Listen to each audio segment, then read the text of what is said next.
Alright, we are at Measuring and Calculating Density Lab Part 3. This is for a major grade, and you will get no help from your teacher on this one. So make sure you are using this first page and the reference material from Labs Part 1 and Part 2 for all of your questions. What we are going to do in this video is we are going to go through and get the numbers for each of our masses and our volumes. Not that I'm going to tell you, I am going to show you, and you are going to need to determine what is the number that goes where. Okay, so first is a small rock. We are going to find the mass of it. So there's the small rock, and here is the mass.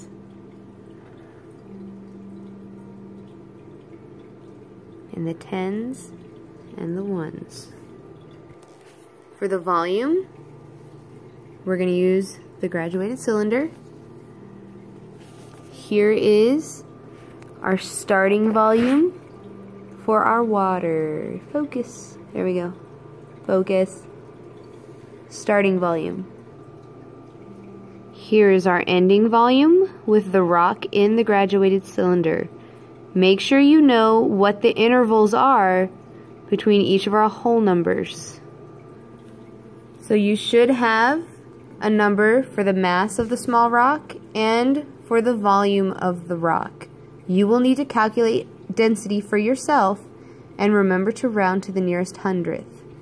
Next is going to be the metal marble. First, we're going to find the mass of the cup without the marble. So here, this is the mass of just the cup that the marble is going to sit in without the marble in it. Now let's add the marble. Here's the mass of the cup and the marble. Remember, you just need to put the mass of the marble on your data table. Now let's find the volume of the marble. So we have the same starting volume, and now we'll add the marble. Focus, there we go. So here's the volume after we have added the marble. Remember, just put the volume of the marble on your data table. Okay, so now we've finished the small rock, and we have finished the marbles. Let's go to the green cube. Find its mass. So there's the green block. Here is the mass of the green block.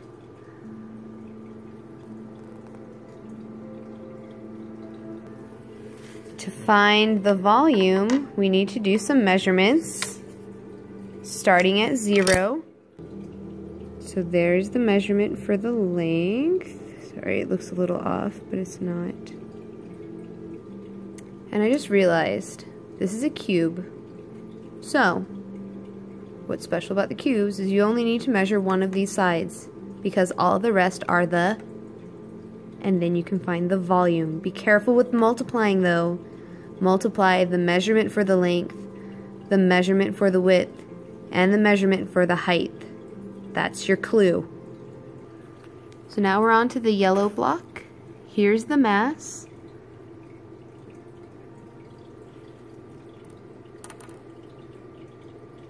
Okay, now let's go on to the volume. This one will need to be measured. So here's the length. Here's the measurement for that. Here's the measurement for the width.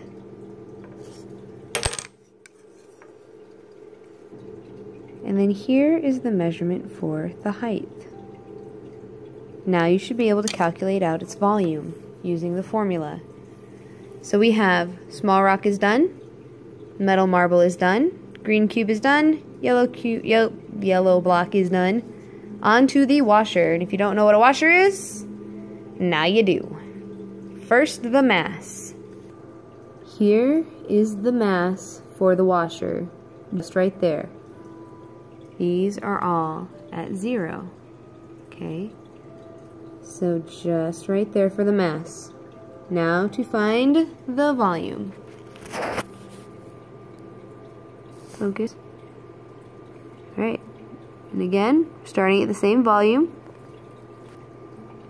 Here is our new volume.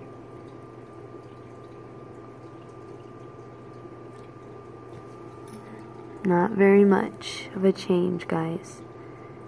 If it's in between two of the intervals, so two of the number indicator lines, that would be half of whatever it is from one line to the next line.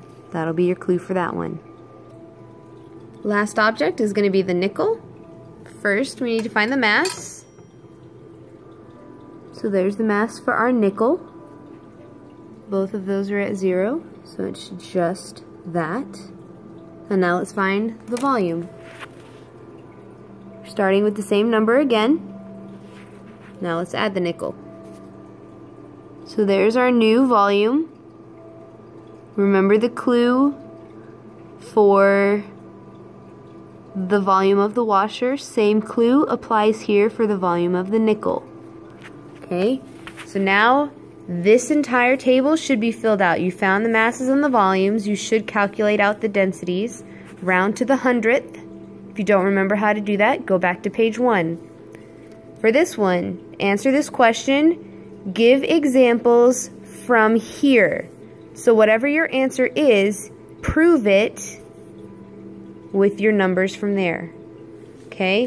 Then you are going to need to order these from the least dense to the most dense. Don't forget their densities with the units. Good luck.